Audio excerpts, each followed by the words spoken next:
दोस्तों, उड़ने की आशा के आज के 20 अगस्त के एपिसोड की शुरुआत होती है परेश से, जो कि सबके सामने फैसला सुनाता हुआ नजर आता है कि तेजस अब सायली का असिस्टेंट बनकर उसके काम में मदद करेगा और उसकी मेहनत आधी आधी बांटेगा। ये सुनकर तेजस, रेणुका और रोशनी तीनों हैरान रह जाते हैं। रेणुका सवाल करती है, लेकिन परेश साफ कहता हुआ नजर आता है कि अगर तेजस नहीं करेगा तो रेणुका खुद सायली की मदद करे। तो मजबूर होकर रेणुका भी चुप हो जाती है। इधर तेजस घबराते हुए कहता है कि उसे माला बनानी नहीं आती, लेकिन परेश सख्ती से बोलता है कि अब सायली ही तय करेगी कि वो उसे कैसे काम सिखाएगी। इधर सचिन भी बीच में सायली को बोलता है कि सायली को इस मौके का फायदा उठाना चाहिए, क्योंकि उसे वैसे भी मदद की जरूरत है। तो सायली मान जाती है और कहती है कि अगर तेजस को सच में पछतावा है तो वो काम सीख लेगा और उसकी मदद करेगा। इधर रेणुका मन ही मन परेशान होती है कि कहीं उसका बिजनेसमैन बेटा फूल वाला ना बन जाए। इधर तेजस रोनी शक्ल लेकर रेणुका से मिन्नती करता है, लेकिन रेणुका भी उसे समझाती है कि अब सजा भुगतनी ही पड़ेगी उसे। इधर सचिन ताना मारता है कि तेजस हर बार गलती करता है और बचने की कोशिश करता है, लेकिन इस बार उसे काम करना ही होगा। इसके बाद परेश एक और नियम सुनाता है। कहता है कि आने वाले हफ्ते तक तेजस को अपना कमरा सचिन और सायली को देना होगा और खुद बाहर हॉल में सोना पड़ेगा। ये सुनकर तेजस और रोशनी दोनों हैरान रह जाते हैं। रोशनी और रेणुका आपत्ति जताती है कि एक ही गलती के लिए दो दो सजा क्यों, लेकिन सचिन समझाता है कि ये उसका पनिशमेंट है और यही सही है। फिर सायली खुद रोशनी से आकर पूछती है कि अगर सचिन ने उसके पार्लर का सामान बर्बाद किया होता तो क्या वो उसे माफ कर देती। तो इस पर रोशनी चुप हो जाती है और गुस्से में वहां से चली जाती है। पीछे पीछे तेजस और रेणुका भी चले जाते हैं। उसके बाद परेश सायली से माफी जैसा जताता है और कहता है कि अगर उसे कोई हेल्प चाहिए तो वो बताए, लेकिन सायली साफ कहती है परेश से कि उसका आशीर्वाद ही उसके लिए काफी है। इसके बाद रिया भी सायली के पास आती है और अफसोस जताती है। वो पूछती है कि कुछ मदद चाहिए क्या, लेकिन सायली कहती है कि वो सब कुछ संभाल लेगी। रिया खुश होती है कि तेजस को ये पनिशमेंट मिली, क्योंकि ये सबक उसके लिए जरूरी था। इधर आकाश भी मदद करने आता है, लेकिन सचिन उसको कहता है कि वो खुद संभाल लेगा। फिर रिया और आकाश वहां से चले जाते हैं। इधर सचिन सायली को भरोसा दिलाता है कि वो अकेली नहीं है, वो उसके साथ है और दोनों मिलकर सब काम कर लेंगे। दूसरे सीन में हमें रोशनी और तेजस को दिखाया जाता है, जहां तेजस रोशनी को मनाने की कोशिश करता है कि उससे गलती अनजाने में हुई, लेकिन रोशनी गुस्से में कहती है कि उसकी सारी गलतियां हमेशा इतनी बड़ी क्यों होती है। चाहे 40,000 का क्रेडिट कार्ड खर्च करना हो, बेकार में इलेक्ट्रॉनिक मेला लगाना हो या लोगों को ब्याज पर पैसा देना हो, हर जगह बस नुकसान ही नुकसान क्यों होता है उससे। तो तेजस इस पर सॉरी मांगता है, तो रोशनी भड़की हुई कहती है कि तेजस हर बार सिर्फ सॉरी कह देता है, जिसका कोई मतलब ही नहीं रह गया। वो बताती है कि कैसे वो दिन रात पार्लर और शोरूम दोनों संभालती है सिर्फ उनके फ्यूचर के लिए, लेकिन तेजस को कभी इससे कोई फर्क नहीं पड़ता। उसे लगता है जैसे वो उसकी पत्नी नहीं बल्कि उसकी माँ है, जो हमेशा उसकी गलतियों को ढकती रहती है। इधर रोशनी आगे साफ कहती है कि सचिन हमेशा सायली का ख्याल रखता है, उसे सपोर्ट करता है, लेकिन तेजस ने कभी उसके सपनों या जिम्मेदारियों की परवाह नहीं की। तो ये सुनकर तेजस तर्क देता है कि उनका रिश्ता सचिन सायली से काफी बेहतर है, क्योंकि वो लोग गवार हैं और कम पढ़े लिखे हैं, जबकि तेजस और रोशनी दोनों एजुकेटेड और वेल बिहेव्ड हैं। लेकिन रोशनी मानती है कि पढ़ाई लिखाई से ज्यादा मायने रिश्तों की समझ और जिम्मेदारी निभाना होता है, और उसमें सचिन सायली उनसे कहीं बेहतर है। उसी बीच तेजस को लगातार क्रेडिट कार्ड कंपनी से कॉल आते हैं, लेकिन वो फोन काटते रहता है और रोशनी से झूठ बोलता है कि वो रॉन्ग नंबर है। आखिर में रोशनी तेजस को कहती है कि अब उन्हें पैकिंग करनी होगी, क्योंकि उन्हें अपना कमरा छोड़कर हॉल में रहना पड़ेगा। वो आगे कहती है कि उसे बहुत शर्मिंदगी महसूस हो रही है और अब वो सायली से सामना भी नहीं कर पाएगी। तेजस रोशनी को दिलासा देने की कोशिश करता है, लेकिन रोशनी का भरोसा बार बार टूटता ही रहता है। दूसरे सीन में हमें सायली को दिखाया जाता है, जो कि अकेली बैठी रो रही होती है। तभी सचिन उसे देख लेता है रोते हुए और पास आकर उसे दिलासा देता है। सचिन उसे समझाता है कि रोना और हार मान लेना कोई हल नहीं है, बल्कि उसे वही पुरानी सायली बनना होगा जो मुश्किल हालात से लड़ती है और बाहर भी निकलती है। लेकिन सायली टूटी हुई हालत में कहती है कि अब उसका बुरा सपना हकीकत बन चुका है, उसके पंख कमजोर हो गए हैं और सब कुछ खत्म हो गया है। तो सचिन उसे हिम्मत देता है कि हालात चाहे कितने भी बुरे क्यों ना हो, तूफान, आंधी और काले बादल सब निकल जाएंगे और नया समय आएगा। फिर सचिन सायली को विश्वास जताता है कि सायली की उड़ान रुकने वाली नहीं है और उसे फिर से खुले आसमान में उड़ने का मौका मिलेगा, बस खुद पर उसे भरोसा रखना होगा। इधर सायली अपने सपनों की चिंता जताती है, कहती है कि दिन रात की मेहनत एक झटके में बर्बाद हो गई, अब सब कुछ शून्य पर आ गया है। इस पर सचिन समझाता है कि जो नुकसान हुआ है उसकी भरपाई खुद करनी होगी उन्हें, और यही समय है शून्य पर आगे का नंबर जोड़ने का। वो कहता है कि किसी भी हाल में मंदिर में होने वाली शादी का ऑर्डर उन्हें पूरा करना ही होगा और उसे अपने ऊपर और सचिन पर भरोसा रखना चाहिए। लेकिन सायली निराश होकर कहती है कि फूल भी खराब हो गए, पैसे भी खत्म हो गए और तेजस से मदद की उम्मीद भी नहीं है। ऐसे में वो सोचती है कि मेघना को फोन करके वो बता दे कि ऑर्डर समय पर पूरा नहीं हो पाएगा। तो सचिन सायली को रोकता है और कहता है कि हार मानना हल नहीं है, बल्कि हिम्मत रखना चाहिए, कुछ चमत्कार जरूर होगा। अगर किसी और को उड़ान देनी है तो पहले खुद को हिम्मत देनी पड़ेगी। वो याद दिलाता है कि उसके सपनों की कीमत बहुत बड़ी है, इसलिए वो यूं ही बिखर नहीं सकते।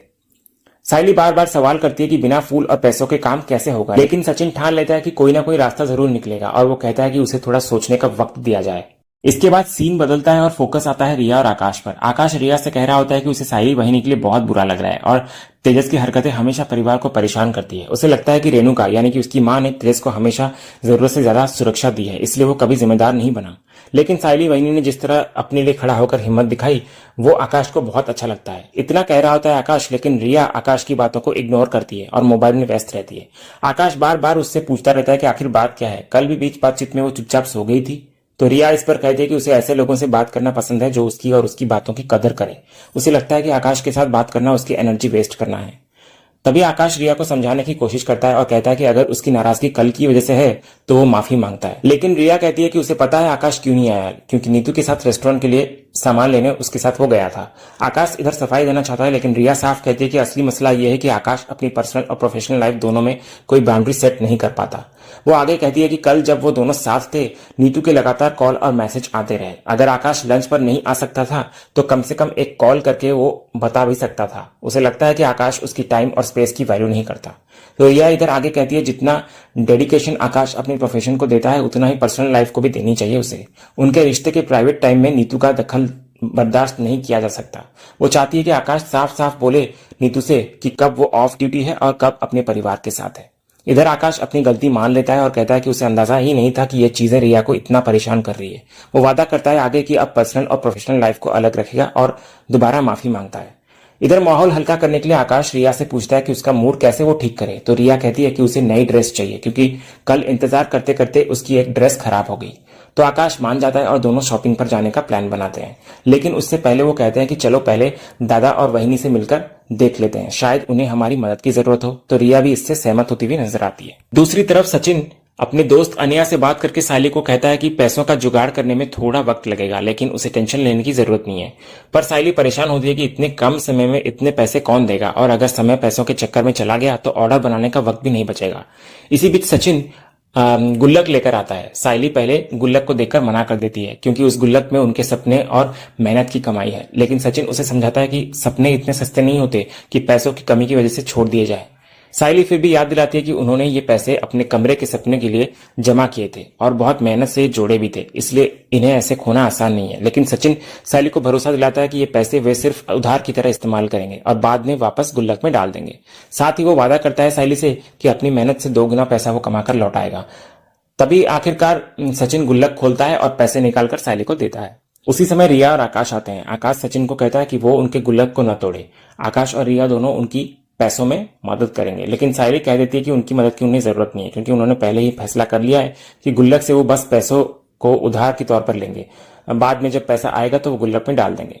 फिर वो रिया और आकाश का साथ देने के लिए उन्हें धन्यवाद भी करती है और कहती है कि उनका सपोर्ट ही उनके लिए काफी है। फिर रिया और आकाश दोनों मान जाते हैं और आगे कहते हैं कि अगर कभी जरूरत पड़ी तो सीधा वो उनसे आके कहे। इसके बाद आकाश और रिया बाइक पर निकलते हैं। रास्ते में आकाश नोटिस करता है कि रिया का मूड ऑफ है। तो पूछने पर रिया कहती है कि उसे साइली के लिए बहुत बुरा लग रहा है, इतनी मेहनत के बाद भी तेजस ने सब कुछ बिगाड़ कर रख दिया। आकाश भी रिया से सहमत होता है और कहता है कि अच्छी बात यह है कि सचिन और साइली हर मुसीबत का सामना मिलकर कर लेते हैं। तभी आकाश मजाक में कहता है, वैसे तुम लड़कियों का भी कमाल है, उन्हें जो भी चीज पसंद आ जाती है उसके बाद भी they keep looking for better things. तो रिया इस पर कहती है कि वो बाकी लड़कियां जैसी नहीं है, जो चीज उसे पसंद आ जाती है वो उसे कभी जाने नहीं देती। इधर आकाश छेड़ते हुए आगे कहता है कि उसका साइलेंट ट्रीटमेंट बड़ा भारी था, अच्छा हुआ उनके बीच की गलतफहमियां दूर हो गई। फिर दोनों के बीच प्यार भरी बातें होती है और रिश्ता और मजबूत दिखता हुआ नजर आता है। दूसरी ओर सचिन और साइली दोनों फूलों का सामान फिर से खरीदकर गाड़ी में रखते हैं। सचिन सोचता है कि इतने कम समय में 200 मालाएं कैसे बनेंगी। तो साइली कहती है कि इस बार वो अपनी माँ जूही और तेजस से भी हेल्प लेगी ताकि काम जल्दी पूरा हो जाए। इधर सचिन मजाक में कहता है कि साइली ने उसका बिजनेस प्लान अपना लिया है, अच्छा है। लेकिन बातचीत के दौरान अचानक वो पूछ बैठता है कि साइली ने तेजस के बारे में ऐसा क्यों कहा था कि वो हमेशा जिम्मेदारी से भागता है, अपना दोस्त वो किसी और पर क्यों बढ़ता है, ऐसा क्यों कहा था। तो साइली खुलकर कहती है कि उसे तेजस की आदतें पसंद नहीं है, वो झूठ बोलता है, गलतियां करता है और काकू हमेशा उसका पक्ष लेती है, जबकि दोष सचिन पर डाल दिया जाता है। वो कहती है कि तेजस को अपनी गलतियों की सजा मिलनी चाहिए और अब उसे अपनी जिम्मेदारी खुद उठानी होगी। तभी सचिन इधर मन ही मन में बोलता है, मेरे को ये नई साइली को देखकर बहुत खुशी हुई क्योंकि ये वही साइली है जो खुद के लिए कभी आवाज नहीं उठा पाती थी, पर आज कैसे एड़ी बातें कर रही है। तभी साइली बोलती है, सचिन कई बार हम खुद के लिए आवाज नहीं उठा पाते, पर बात जब अपनों की आती है, उनके साथ जब गलत होता है ना, तो उन्हें तो आवाज उठाना चाहिए ना। और अगर बात मेरी होती तो मैं आवाज नहीं उठा पाती, पर बात तुम्हारी। इतना कहकर सायली अचानक से रुक जाती है। फिर सायली बातों को घुमाकर बोलती है, मेरा मतलब है सचिन कि तुम्हारी वजह से मैं अपने लिए आवाज उठा पा रही हूँ। तभी सचिन को शक होने लगता है और वो मन ही मन में कहता है, कहीं सायली को मेरा सच मालूम तो नहीं पड़ गया। फिर सचिन वहां से चला जाता है और इधर सायली मन ही मन में बोलती है, मुझे पता है सचिन कि तुम अपना सच कभी भी बाहर आने नहीं देना चाहते, लेकिन अब तेजस की गलतियों का घड़ा भर चुका है और जो उसने तुम्हारे साथ किया है वो उसे अब सबके सामने आकर अपनाना होगा। दूसरे सीन की शुरुआत होती है तेजस से, जो घर के बाहर फोन पर क्रेडिट कार्ड वालों से बात कर रहा होता है। वो उन्हें भरोसा दिलाता है कि वो समय पर भुगतान कर देगा और उन्हें चिंता करने की जरूरत नहीं है। लेकिन क्रेडिट कार्ड वाले चेतावनी देते हैं कि चिंता उन्हें नहीं बल्कि तेजस को करनी चाहिए, क्योंकि अगर समय पर बिल नहीं जमा हुआ तो वसूली करने वो आ जाएंगे। उसी समय तेजस को एक मैसेज आता है जिसमें लिखा होता है कि उसका बकाया 8 लाख रुपए है जिसे उसे पे करना है। तो ये देखकर वो घबरा जाता है और सोच में पड़ जाता है कि इतनी बड़ी रकम आखिर उसने कहां खर्च कर दी और अब वो उसे चुकाएगा कैसे। तो परेशान होकर वो वहीं गार्डन में बैठ जाता है।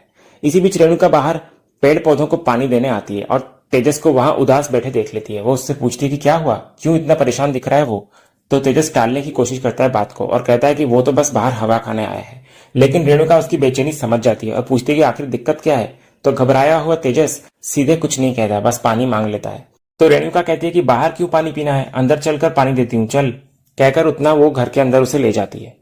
दूसरी तरफ सचिन और सायली दोनों फूलों का सारा सामान लेकर सायली के मायके पहुंचते हैं। शोभा सायली को पूछती है कि सब ठीक है ना, क्योंकि वो चिंतित सी लग रही है। तो सायली कहती है कि उसे बड़ा ऑर्डर मिला है लेकिन सारा माल खराब हो गया। तो जूही कारण पूछती है तो सचिन खुलासा करता है कि तेजस के कारण ये सब हुआ है। इधर शोभा को चिंता होती है कि इससे सायली को कितना नुकसान हुआ होगा। तो सायली समझाती है कि नुकसान की भरपाई तो हो जाएगी, लेकिन सबसे बड़ी समस्या समय की है, क्योंकि अगले ही दिन ऑर्डर डिलीवर करना है। इसलिए वो यहाँ पर आई है ताकि वो शोभा से और जूही से मदद ले सके। फिर वो आगे साफ कहती है कि वो तभी मदद लेगी जब दोनों इस काम का पैसा लेंगे, वरना वो किसी और को काम पर लगा देगी। तभी जूही और शोभा तुरंत हामी भर देती है और साथ देने को तैयार हो जाती है। इसी दौरान दूसरी तरफ नीतू सड़क पर खड़ी कैब का इंतजार कर रही होती है, क्योंकि उसकी कार खराब हो गई होती है। तभी उसकी नजर रिया और आकाश पे पड़ती है, जो बाइक पर वहां से गुजर रहे होते हैं। नीतू उन्हें रोकती है और कहती है कि उसे तुरंत एक होटल तक पहुंचना है, लेकिन कोई कैब नहीं मिल रही है। वो आकाश से मदद मांगती है कि वो उसे बाइक पर छोड़ दे, लेकिन रिया तुरंत मना कर देती है और कहती है कि ट्रिपलिंग करना नामुमकिन है। आकाश भी रिया की बातों से सहमत होता है और कहता है कि ऐसा करने पर ट्रैफिक पुलिस पकड़ लेगी। लेकिन नीतू जिद पर अड़ जाती है और कहती है कि इसमें मजा आएगा और वैसे भी उसे सिर्फ मेन रोड तक पहुंचना है, जहां से आगे उसे कैब मिल जाएगी। रिया और आकाश उसे मना करने की कोशिश करते हैं, लेकिन नीतू जबरदस्ती बाइक पर बैठ जाती है रिया के पीछे। मजबूरी में आकाश डरते डरते बाइक स्टार्ट करता है और तीनों वहां से निकलते हैं। इधर दूसरी तरफ सायली की मायके में शोभा और जूही पूरी मेहनत से मालाएं बनाने लगती हैं। सचिन मजाक करते हुए कहता है कि सबने मिलकर जबरदस्त रफ्तार पकड़ ली है, लेकिन याद रहे कि उन्हें सिर्फ 200 मालाएं बनानी है, कहीं 2000 ना हो जाए। तभी इतने में दिलीप घर लौटता है। तो सायली दिलीप को देखकर हैरानी से पूछती है, बाड़ू तू अभी घर कैसे, कॉलेज नहीं गया क्या? तो दिलीप कुछ भी नहीं कहता, खामोश रहता है। तभी सायली दोबारा पूछती है दिलीप से कि वो कुछ बोल क्यों नहीं रहा है। तो दिलीप को इधर देखकर ऐसा सचिन मन ही मन में बोलता है, ये फिर से कोई कोची करके आया है क्या? इतना ही कह रहा होता है। इसी सीन के साथ ही आज का ये एपिसोड यही खत्म होता है। तो दोस्तों, आज का ये वीडियो आपको कैसा लगा कमेंट के जरिए हमें जरूर बताइएगा और कमेंट में हाइप करना भी मत भूलिएगा और वीडियो को लाइक भी कीजिएगा, शेयर भी कीजिएगा, सब्सक्राइब करना तो बिल्कुल भी मत भूलिएगा, ताकि ऐसे ही रोज लेटेस्ट एपिसोड के अपडेट्स आप टेलीविजन से पहले पा सकें। तो मिलते हैं हम एक नए एपिसोड के रिव्यू में, तब तक के लिए स्वस्थ रहें, मस्त रहें।